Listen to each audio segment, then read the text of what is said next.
Incredible sense of humour, which I love, and he's kind of the referee. He's the balance in the band. You know, I can be very serious, and so can Greg. But in the middle, you've got Carl, who's like very jovial and sorts things out and makes everything okay at the end of the day. You know. So. And Keith Emerson. Me? Yeah, you. Oh boy, I don't know. I've got certain serious aspects, but underneath it all, I think that humour is very important. You know, would hope that I hate saying this, all the road crew are listening to me here. They've all got very quiet.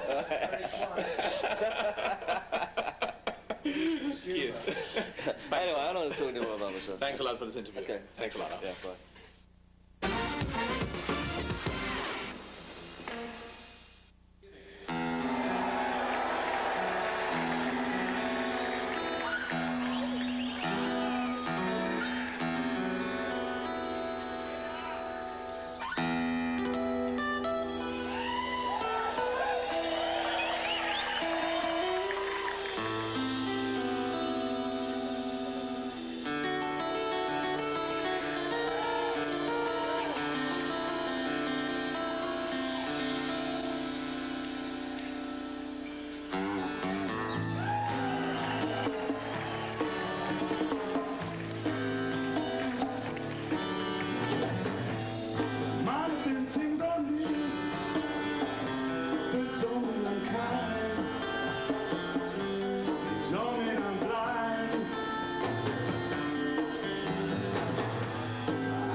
espectacular. Emerson, Lake and Palmer en Argentina, lo que hemos compartido en su primera parte en este primer programa del mes de octubre. La entrevista con Emerson, la primera parte del recital. Para el mes de noviembre, acordate, tenés la segunda parte, el resto de lo que sonó aquí en la Argentina y no pudimos ver hoy por una cuestión obvia de tiempo. Y la entrevista con Carl Palmer, con Greg Lake y nuevamente con Keith Emerson. Segunda parte entonces y última de Emerson, Lake and Palmer en Argentina en el mes de noviembre.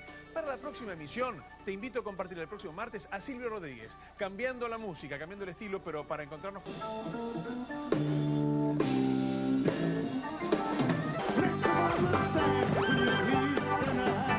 Este sábado, Emerson, Lake and Palmer en Argentina, exclusivo, la segunda y última parte del especial, con el recital en vivo aquí en nuestro país y la entrevista con cada uno de los integrantes de este supergrupo británico.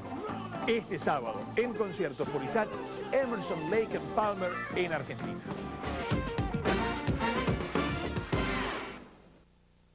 Lake and Palmer en Argentina. Bienvenidos a este primer programa del mes de noviembre en concierto. Un mes de noviembre con todo, porque vamos a compartir, entre otras cosas, Quincy Jones, los 50 años con la música en el Montreux Jazz Festival, por ejemplo. Vamos a compartir The Cure Culture Club y hoy, la segunda y última parte de Emerson, Lake and Palmer en Argentina, exclusivo de En Concierto. ¿Que vos no viste la primera parte en el mes de octubre? ¿Te perdiste todo lo que pudimos compartir? Bueno, no importa, porque acaba de haber muchísimos grandes éxitos también, que exprofeso cambiamos la secuencia del recital, si estuviste allí presente, lo habrás notado en la primera emisión, para balancear los éxitos en una y otra emisión, para compartir el recital completo con este Lucky Man, por ejemplo, que hoy estará presente.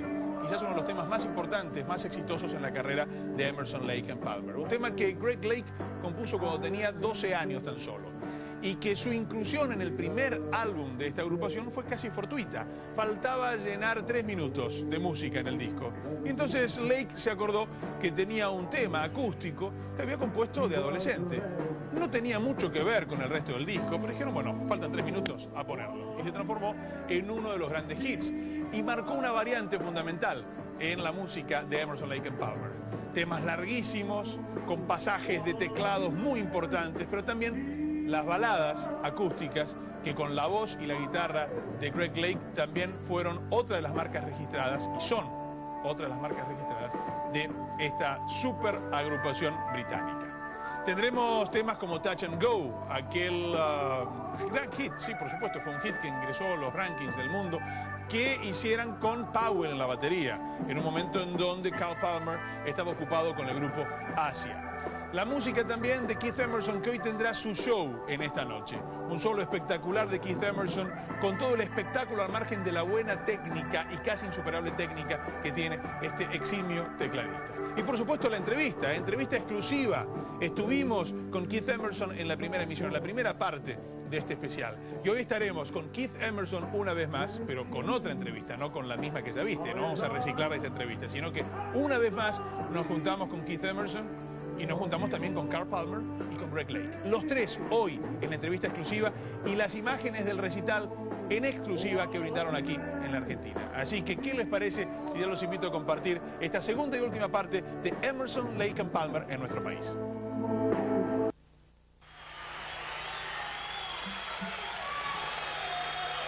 Thank you very much.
Okay, first of all, Carl Palmer, Keith Emerson, I would like to know which is your balance about the gigs that you have already played in Buenos Aires, this second time here in our country. The balance. The balance, the results, what you think about the gigs. Oh, I see. The worst and the best of the gigs in Buenos Aires. Well, I think Buenos Aires is quite a hip town, actually. They seem to be quite knowledgeable, there's a big interest in progressive music, bands of our period, as it were. They're extremely receptive, as people. They remind me of an American audience, personally. Two nights we had here, I thought were exceptional, to be honest. I thought were really, really good. It's an exciting place to play. It's a good sound in the theatre. It's the Rex, isn't it, we're playing? Yeah, the Rex. That's a good sound. I liked it. I know what you thought, Keith. I thought it was pretty good. Yeah. I mean, when we came here the first time in '93, I was quite amazed, how much the audience knew about us. They knew the lyrics, and which is it's a great compliment. It's to come all this way and people know exactly what you're about. It's different for you, the approach with an audience that is an English-speaking audience and an audience that is not like the Latin American audience. It's different, the preparation is different to know that part of the audience will listen directly to the music rather than to the lyrics, and probably this would be a good question for Lake. He's the one that write most of the lyrics of the songs. Well, we've played all over the world, from Japan to, you name it, we've played it, and in nearly every country there's never been a problem with the lyrics. Whether they understand them thoroughly or not, I don't really know. They probably don't, but I think the music carries a complete sentiment, It's a moment in time you see the band play live. It's music you've heard on the radio, you've heard it on the CD. It's the whole thing, I don't think you can just look at the lyrics and say, do they understand it in all of those lyrics in Buenos Aires, because it's a Spanish-speaking country and we're singing in English. They probably don't, but it's the overall sort of ambience which I think the people are enjoying and living. I would imagine we could play certain towns in America and people wouldn't understand exactly what was being sung about all of the time. And people would understand and have their own way of thinking about it or reading into it, and another person might get something else from it. So it really is an open book, the lyrical side. I think when there is a language problem, I think people get other things from music, get other sort of feelings. How do you feel playing together again, playing these old tunes? The last time you were here and the last tour was to present the Black Moon album. You were playing new songs. In this tour, you are playing, for me, incredible new versions and probably sometimes better versions, like the old wine, like with that taste of your classics. How do you feel doing this now? For me, playing better than even in the best days of the progressive rock era. Shall I give him the money now? Give him the money now. I think, it's get his endorsement. It's for free, Carl, don't worry. Those pieces we always enjoy playing them, and they're challenging to play. And every time we play them on stage, something different can really take over. Every night the improvisation that I get into is completely different, and this will, Carl will pick up on that and do something else. Obviously we stick to a framework, but I think that's what's so exciting about the music that we do play. I would like to know some things about your personalities as individuals. For example, which are your preferences?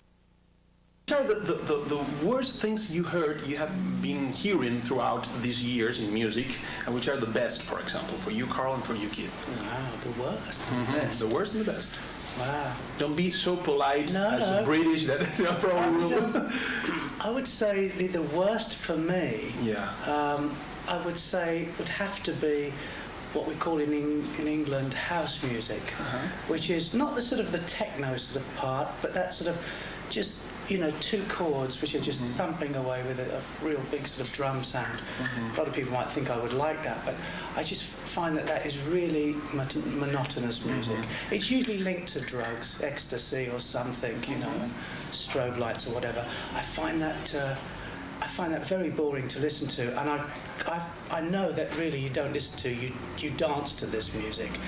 I can't understand why people want to dance to 3 hours to two chords being played. I find that very, you know, pathetic, to tell the truth. That I would say is the worst. I'd have to think about the best. Okay, That would be the while worst. Keith probably tell us about the worst, you could think about the best. I mean, it's stuff which is created in a laboratory, you know, and it's. I just wonder what the producers and engineers feel like when they come out from a mixing session of that, because you know they've got to be zombies. And I think basically the people that put that together. I mean, I can't see that they can't possibly be playing musicians. It's people that want the glory of you know, what musicians are prone to have. And they want a piece of it, and the quickest way to get there is to manufacture something. You know, we were watching a John Cage program on television, and John Cage said that if you play a piece of music to somebody for 4 minutes and they find it boring, play it to them for 8 minutes. If they still find it boring after 8 minutes, play them another further 16 minutes of it. And if they still find it boring after 16 minutes, play 32 minutes. And he said, you find that by that time people aren't bored anymore. And I think this is basically... They're suicidal. They're suicidal. But this is what this two chord stuff does. I think if that's all you've got, after a while it is infectious. Because, you know, I could be in a place and you can hear this annoying music going on, and all of a sudden you find yourself subconsciously like, you know, what am I doing this for? It's like TV, you know. Well, it's linked to drugs, though. They're always linked to drugs. Well, a lot of the kids that attend it, though, in their defence, that not all of them, they don't all do drugs. No. But You mentioned drugs twice in this conversation. You started as musicians in a decade that was linked with drugs, and actually sex, drugs and rock and roll was the hip thing to do in the 70s and the 60s, and basically I think it still is very hip, really. Yeah, in a different way. Yeah, now. probably. It's hip now with house music, ecstasy, whatever you want to call it, you know. It exists today in a different form. But what do you think about drugs? Actually, drugs linked to music, that sometimes were linked to progressive, psychedelic sounds, and it was said that to create a new dimension in music, you have to be a stone. But actually, the Beatles says that they create the Sgt. Pepper under LSD, but George Martin on the other side said, if I weren't out of the thing, if I wasn't out of the thing, probably the Sgt. Pepper couldn't have been done. Even before the Beatles and LSD, there was Charlie Parker and heroin, and all the other jazz musicians that wanted to play like Charlie Parker felt that, you know, in order to play like him, they too had to take heroin, which is very sad, you know, and it's very sad that even when Charlie Parker died of his abuse, his drug abuse, that it didn't deter other musicians doing it. It was the fashion. That's right, it was fashionable. I mean, he was a great player without taking the drugs. I think that point should be made. How could you handle this thing being out of It's drugs? escapism, isn't it? It makes doing nothing worthwhile. Doing absolutely nothing worthwhile. That's what I think drugs are. And it's a moment in time, I think, in everyone's life. They're there, you know, and they're gone. And with some people, as Keith just mentioned, I think Charlie Parker took them all of his life, which was very sad. That's true. That's true. Euro and Me still the best thing you have been hearing in music throughout all these years. We know about the worst things. What about the best? The best groups, the best kind of music, the best type, the best... It's hard to say what's the very best, isn't it? Besides ELP, of course. It really is. I find myself looking further afield, not the normal everyday records that you'd probably go out and buy, you know, like Sting or something like that, you know.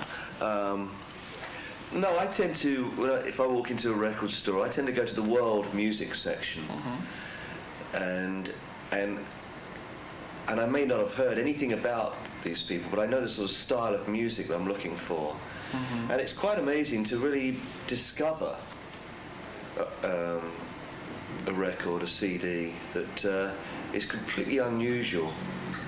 And the last record I had was Bach being played by a South African unit, but not playing, you know, not played on conventional classical instruments. It's that sort of thing which I find fascinating, and I think that in the past, you know, ELP has drawn a lot of influences from world music, and I think it's something we'd like to get into in the future. What about you, Carl?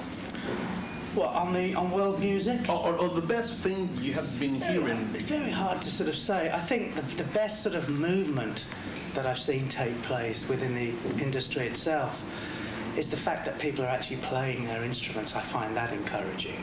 You know, I find it encouraging when, having been in a band, you know, for like 27 years or whatever, that there's a certain sound that you create, you know, when these three people play together, or four people, like the Rolling Stones have got a thing.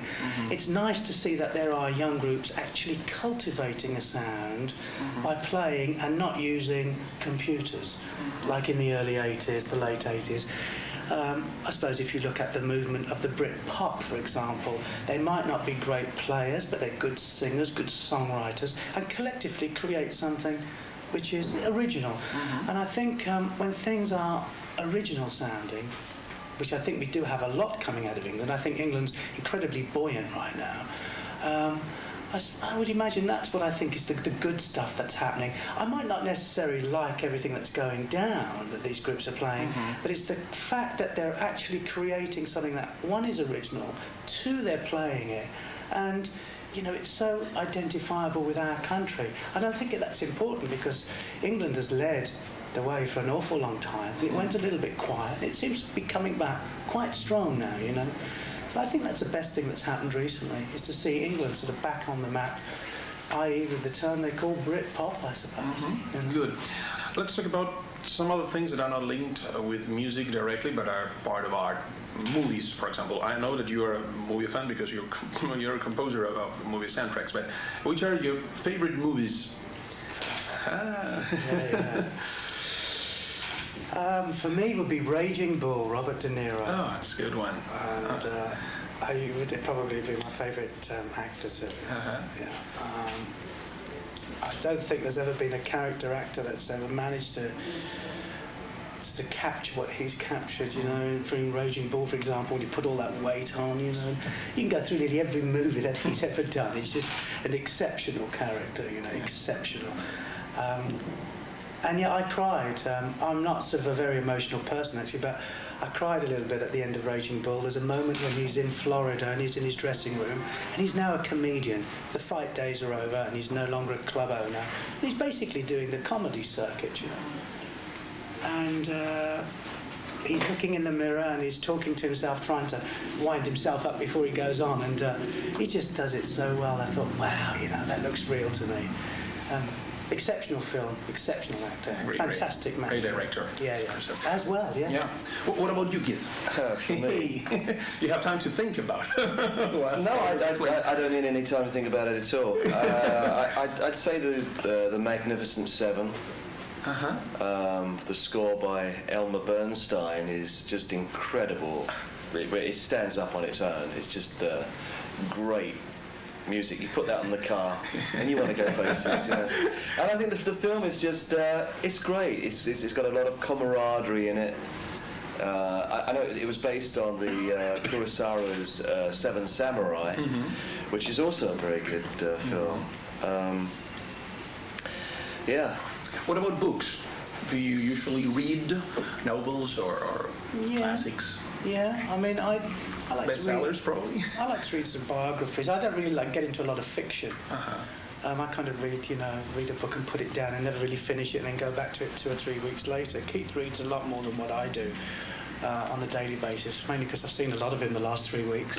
I can tell you that. So, yeah, I like to read biographies and stuff. I like to tell you the truth. Yeah. One of the most fantastic things I like to read is National Geographic. Oh, good. I find that really like the world's greatest newspaper for me, with great pictures, you know, and I love it. Yeah. What about you, Keith? If I don't have a book when I'm on tour, I'm really miserable. You know, I have to read because it's the best way of passing the time. You know, you're sitting around an airport, you're sitting on planes, you're sitting in the dressing room. Touring is, until you get on stage, it's really a question of waiting until you can do things. And I find a book is fabulous. I read a lot of biographies.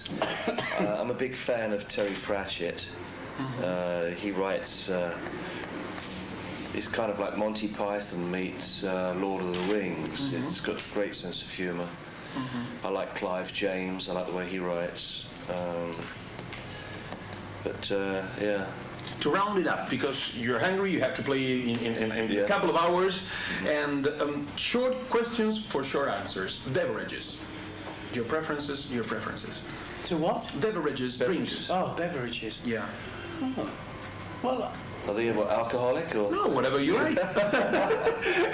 You could say milk, it will be okay. I like to drink red wine. I like Rioja. I like anything, you know, after 89, 92, those years I like. My favourite drink when I'm at home, believe it or not, is I like to have a coffee with a little bit of vanilla liqueur in it. Is what I would say was my all-time drink. That's good. What about you? Water, actually. It's very important. And it's very neutral too. You know, you can be sure when you drink that you're going to be okay, and it is doing you good. You know. Other than that, white wine. Okay. I don't really get into spirits or anything else like that. What about a city in the world? CD. City. Yeah. Buenos Aires. Come on. But now I have to pay to you. I bring it. I brought the money. Wow, you know, there's so many great cities, though. I mean, it's hard. But the one you would love to spend the most of your life? Wow. That's hard. I mean, I like San Francisco, but I don't know if I'd like to live there all the time. We're of a generation, really, where it's hard to say you'd like to spend the rest of your life somewhere. We're used to moving, you know. It's like a chain Yeah, I mean, it's very, very difficult. I mean, London is a great city. We all like London, you know. We've all got places there. Day or night? Both. I'm a nighttime person. Oh, I'm a morning time person. He's up first thing in the morning. Yeah, I'm morning. Yeah, we're different. Yeah. A meal, and this is a very sensitive subject now that you're hungry. Anything really. I eat most things. If it's good, you know. I'm not into a lot of cream sauces and things like that, but yeah, I can eat most things. You know, I enjoy fish and I enjoy meat. Yeah.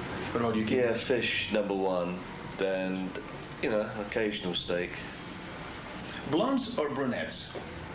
Redheads. You got me there. I was married to a blonde for 23 years. He doesn't like blondes. No, my lady's dark-haired. Oh, really? Yeah. But the last one, ELP or other name in the progressive rock history?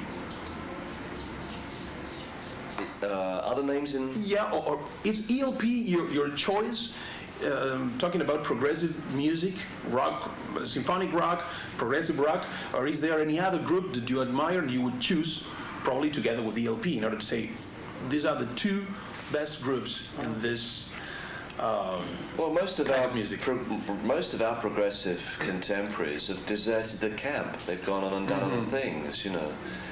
So, I mean, I can honestly say I think that we're probably the only ones really holding the flag, really. They're always burning.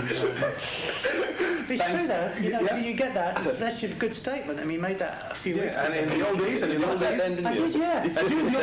during the old days, yeah, that's true. No, because Genesis have done, they make Yeah, they are pop stars, true. yeah. And Yes, to a certain extent. I mean, these are both great bands. We're not knocking them, but yeah. Okay. I mean, we've tried it too, and we're going back to where we started, you know. Thanks a lot. Thank you. Thanks a lot, Carol. Thank you. Okay.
find him. His bloodline isn't crying. No money could save him. So he lay down and he died. Ooh, what a lucky man he was.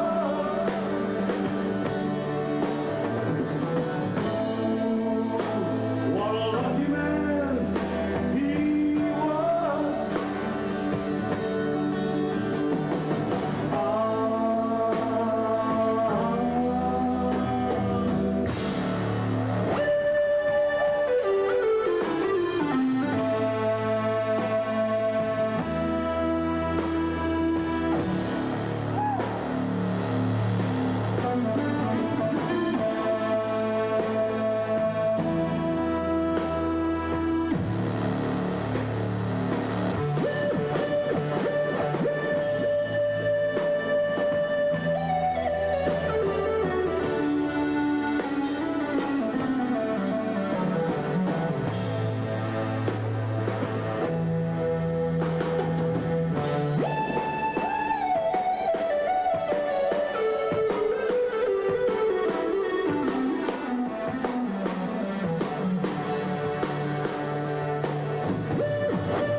Greg, which is the balance of the concerts you have been playing in Argentina? The balance? Yeah. Well, we're doing one more show tonight. Yeah. As you know, we played 2 shows a week or so ago, and we've come back for one more tonight. So. And which is the best thing and the worst thing? This is a question I already asked to your companions of the 2 gigs in Buenos Aires. Oh, I think they were great. I mean, I enjoyed them very much. I think the whole band enjoyed playing here.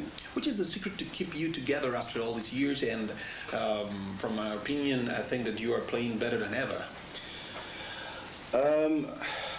I think, Emerson, Lake and Palmer has a special chemistry that it just is a very special and individual sound.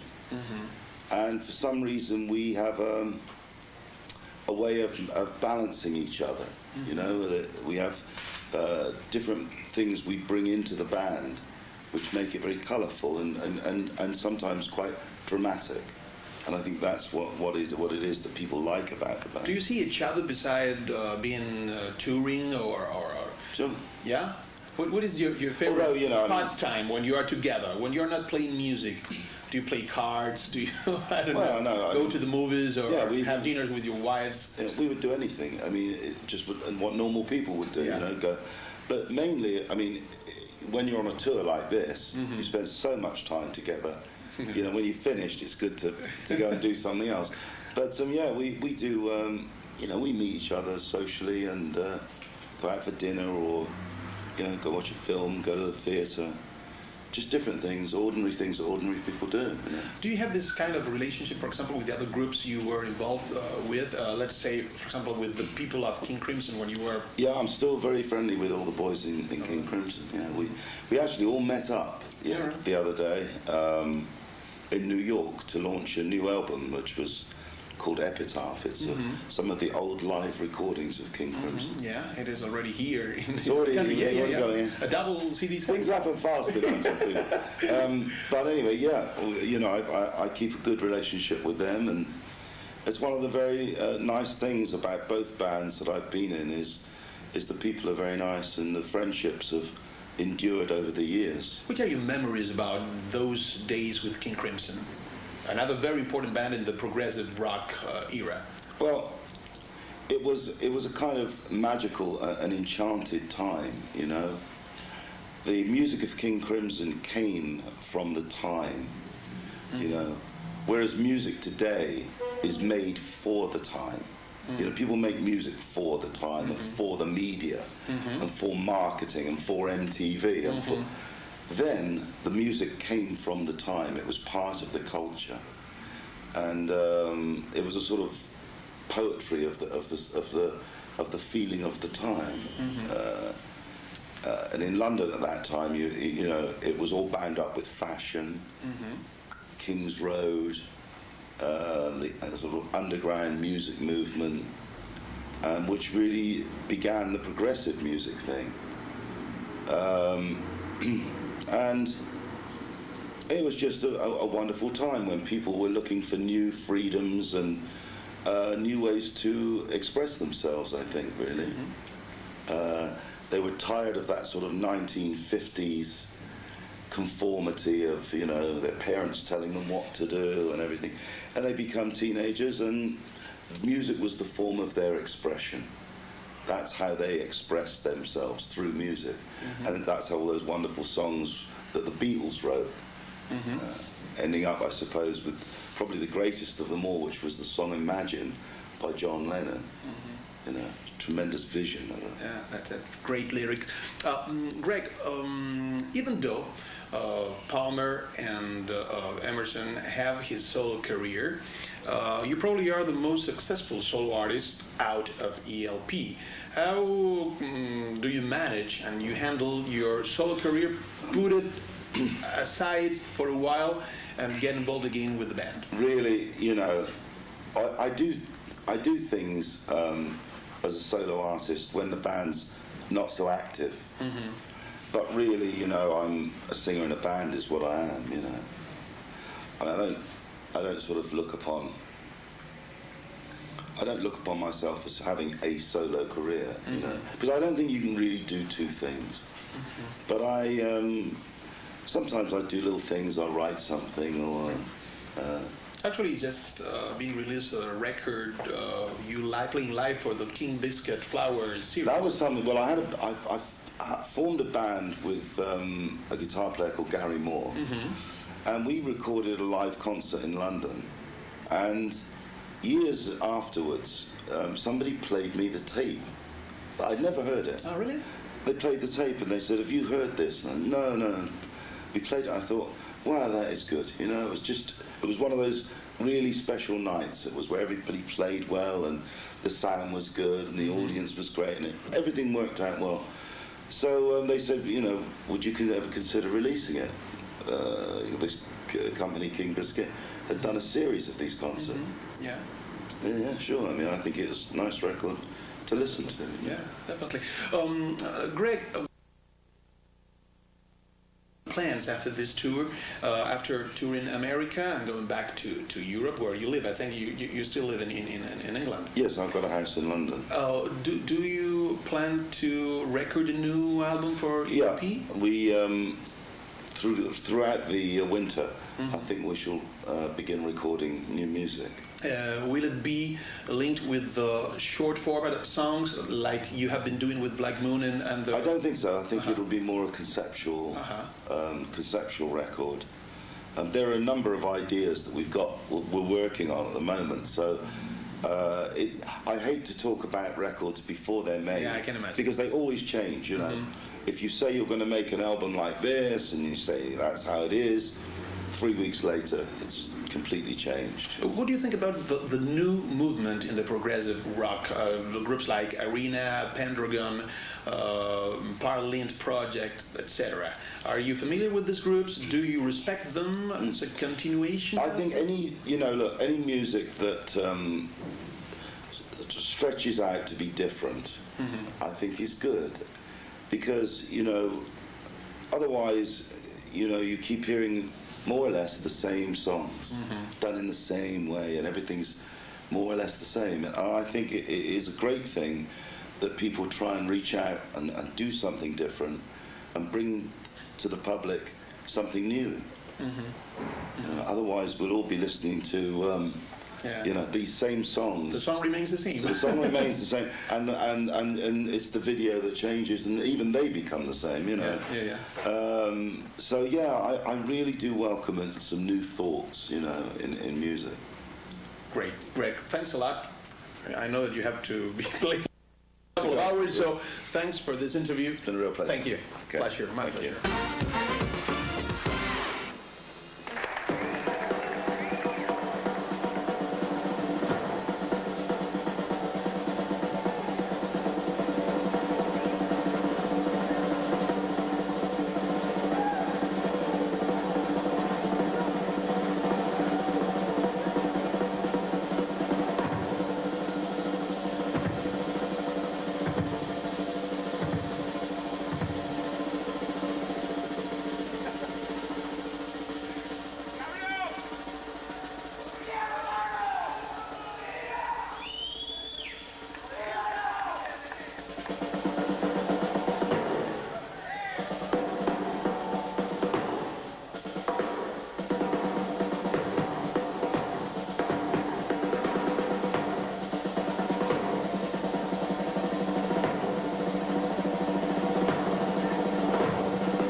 got together the last couple of days and said, we haven't played together for a while. Two of these chaps haven't played together for about, God, 10 years? 13 years. So there's a little bit of musical history tonight, which I'll tell you what, not only are they good friends of mine, but I feel very honoured to be part of this, because it may happen again next week if we have a good time, but who knows? Anyway, Zeb, if you like, are you all set up there? Yeah. Oh, you're rolling along with this, are you? Right, we'll just leave it on and flow right along. Anyway, we're just taking a moment to sort out microphones and whatever else needs to be sorted out, and I'll let you know what's going on here in just a moment.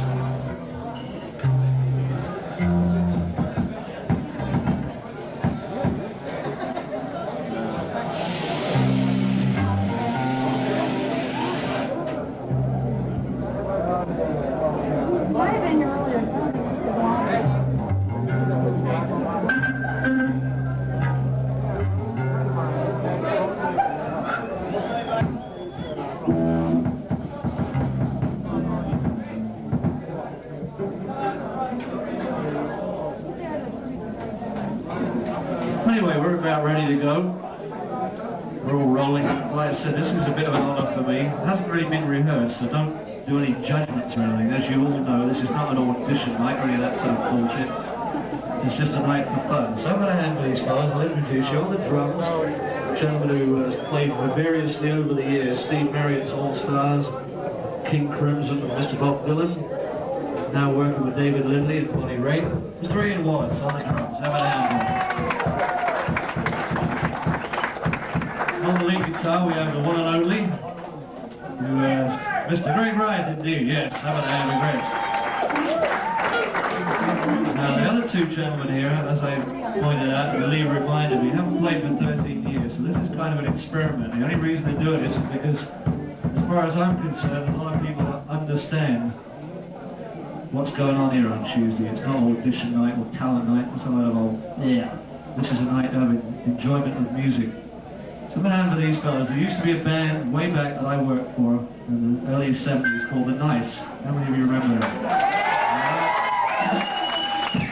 That was Jackson Heights, the Refugee, and Emerson, Lake and Palmer. Mr. Keith Emerson on the organ, Mr. Lee Jackson on the bass guitar.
a melody that was very first time in America, in West Side Story.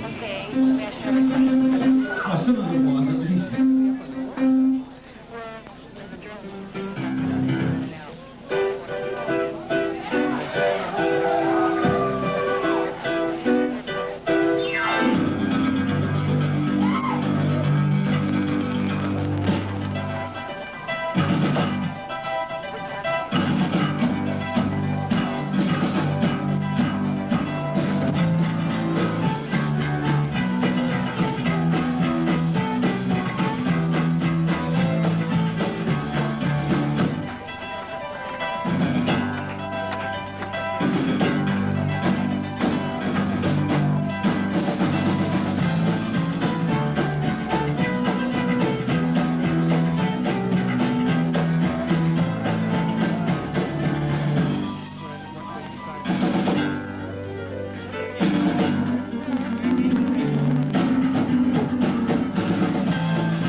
He said in all my years of service in the Supreme Court that the subject of obscenity and how to deal with it has given me the most difficulty.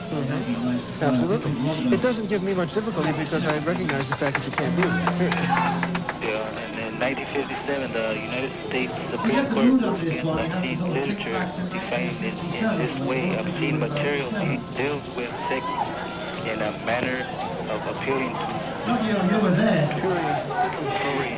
Yes, but without revealing social value, all of which is very vague language and reflected in these. You have to believe I was 4 years old at the time. No, the courts are really stymied by this because there really is no enforcement. So effectively...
you very much.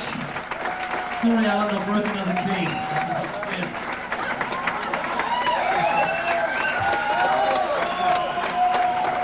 There you go.